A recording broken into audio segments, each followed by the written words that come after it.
Bonjour à tous.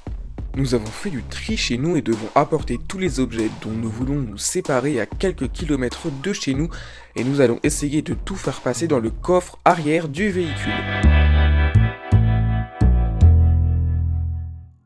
Avant de commencer la vidéo, je voulais vous informer de la création de la page Tipeee de la chaîne. Si vous voulez en savoir plus, passez au chapitre Tipeee à la fin de cette vidéo ou rendez-vous-y via le lien en description.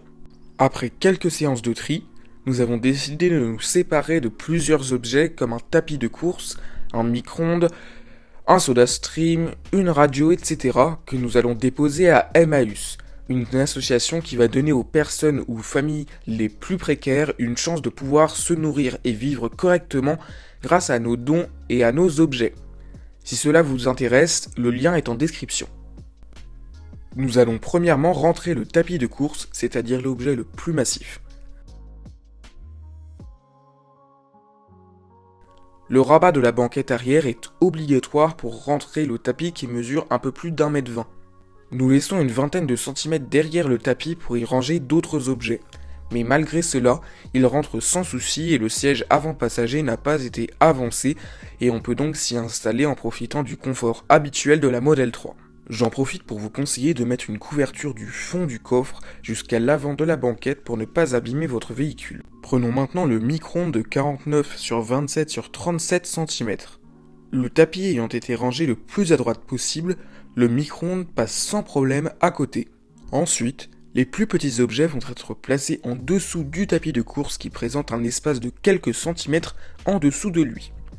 On y range donc le petit amplificateur de son et la radio divisé en 3 parties et rangé juste à côté de l'ampli. Le SodaStream, qui est long mais fin, trouve sa place entre la radio et les pieds du tapis de course. Des chaussures peuvent s'inviter à la partie grâce à la radio très peu haute qui leur laisse une place au-dessus d'elle. Nous avions aussi une petite machine à laver jouet pour enfants qui se fait discrète juste à côté de l'ampli. Plus intéressant maintenant, une valise soute va être mise derrière le tapis.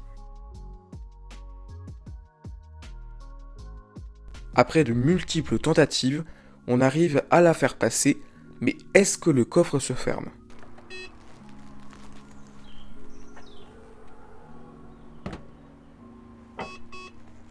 Et non, on va donc essayer de donner un petit coup de main. D'ailleurs, en regardant la vidéo, je m'aperçois qu'on a forcé comme des bœufs, mais bon, bref.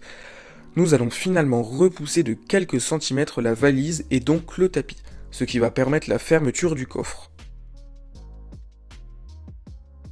Une fois tout bien rangé et agencé, on voit qu'il y a encore beaucoup de place disponible à la gauche de la valise et en dessous du tapis. Grâce à cette vidéo, je vais prouver qu'il est possible de transporter de gros objets ou d'être bricoleur en Tesla. D'ailleurs, j'avais fait sur Instagram une publication s'intitulant « Qui a dit qu'on ne pouvait pas être bricoleur en Tesla ?» où je montrais que nous avions mis plusieurs planches de 2 mètres par 60 dans le coffre en rabattant la banquette arrière en revenant de chez Leroy Merlin. Certes, le siège passager était avancé et son hôte à l'étroit, mais cela prouve que c'est tout de même possible.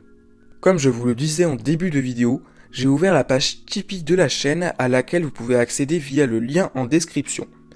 La chaîne grandissante, j'aurais voulu vous proposer plus de contenu, comme des essais de différents véhicules électriques dont un est déjà prévu, mais aussi d'améliorer la qualité des vidéos grâce par exemple à l'achat d'un drone caméra qui permettrait de filmer des plans aériens.